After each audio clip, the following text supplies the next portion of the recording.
Breastfeeding is a vital aspect of nurturing your baby, and understanding the tools available can make the journey smoother. A manual breast pump is a convenient, cost-effective option for mothers who need to express milk. This tutorial provides a step-by-step guide to using a manual pump effectively. Before starting, ensure your hands and the pump are clean to maintain hygiene.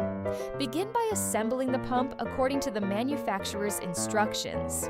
Find a quiet, comfortable space to relax, as stress can affect milk flow. Gently massage your breast to stimulate letdown before placing the flange over your nipple, ensuring a proper seal. Use the handle to create a rhythmic suction, mimicking your baby's feeding pattern. Alternate between breasts every 10 to 15 minutes or as needed. After pumping, store the milk in sterilized containers and refrigerate promptly. With practice and patience, a manual pump can become an invaluable tool in your breastfeeding journey.